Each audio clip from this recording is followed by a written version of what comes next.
Today in our 2017 Jeep Cherokee, we're going to take a look at and also show you how to install the CURT Custom-Fit Class 3 Trailer Hitch Receiver. It offers the 2" by 2" receiver tube opening. Its part number is C13171. Now this is what our hitch is going to look like installed.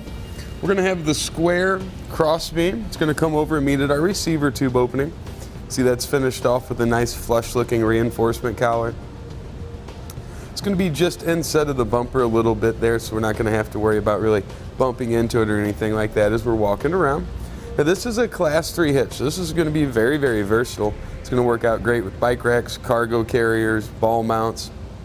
Just about any accessory that they make for a hitch will be available in the Class 3 option. That's how popular the 2" by 2" opening is.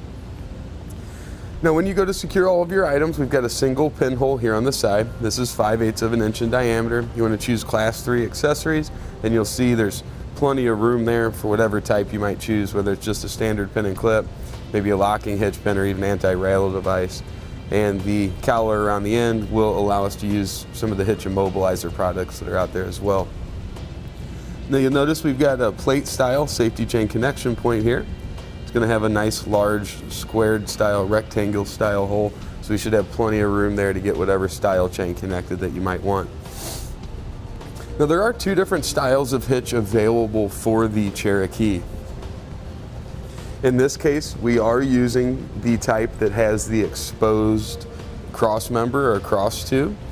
On some models that is hidden up behind the rear fascia. The biggest negative to the other styles of hitch are going to be the 4.5 by 3 3/4 inch hole that you have to cut out here in the rear.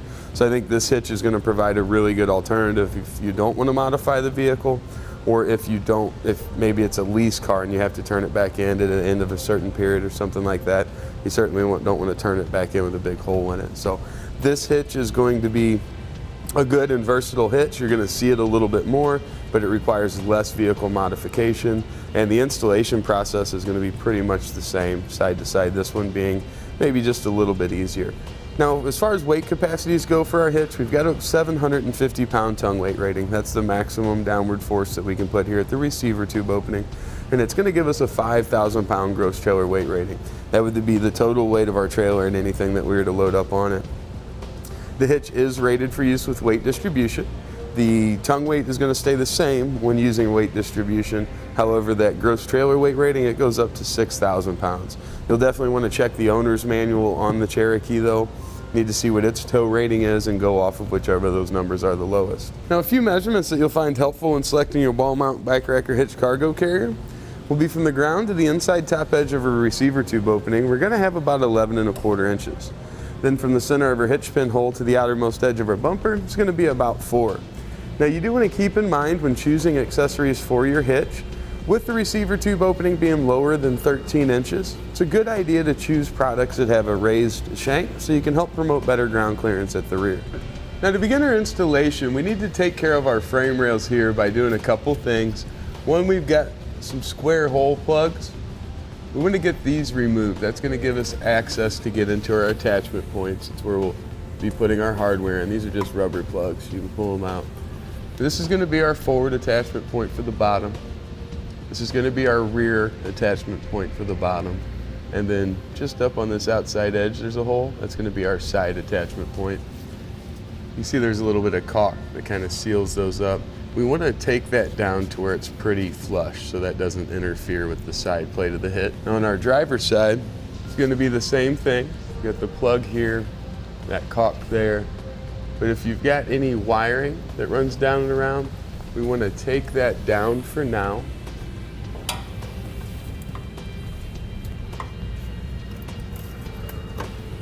You can see we'll just let that kind of hang there so we can get our hitch in position. Then we're just going to use a razor knife and kind of trim this off flush.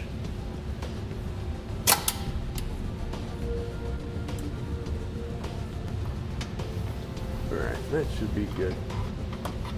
We'll do the same thing over on our driver's side as well. Now we're going to get our hardware put in position. We'll start in the rear access hole here on the bottom of the frame. You just want to guide it. We're going to start through we'll start in our rear attachment point here. We're going to guide our fish wire up so it comes out of the access point, that larger square hole. Thread our bolt onto our fish wire there. Just pull it down and through. And we're going to do the same thing for the one on the side.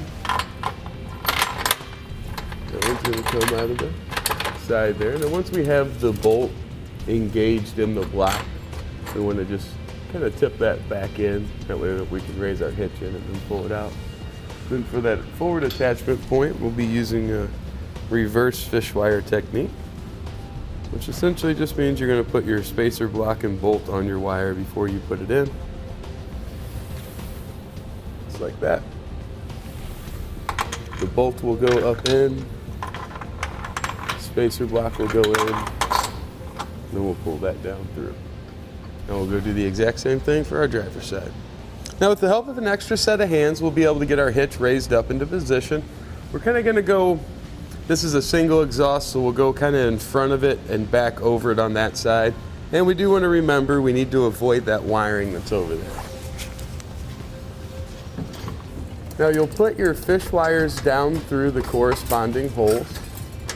So the rear one for the frame goes in the back. The forward for the bottom of the frame will go in the forwardmost hole. And then the one that goes to the side is going to go right through the hole in the side plate. Now once our hitch is raised up into position, we just want to pull on this pull wire that's on the side. We're going to bring that bolt out through that side plate, and that'll actually hold it in position for us while we can get our hardware started. Once we have that done on both sides, we can just let our hitch rest in position and get our hardware started. That will be just threading a flange nut onto each of our bolts.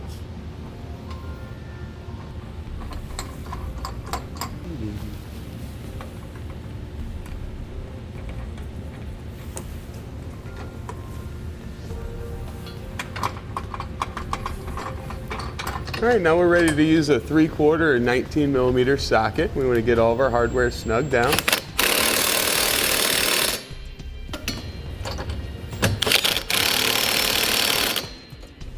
And once we've got that completed, we'll torque it down to the specifications, which are listed in our instructions.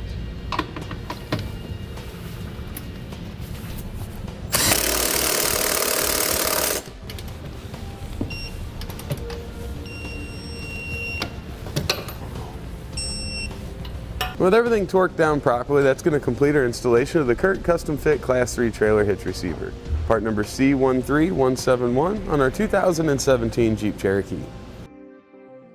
Click the link below to shop, learn more, or visit us at etrailer.com.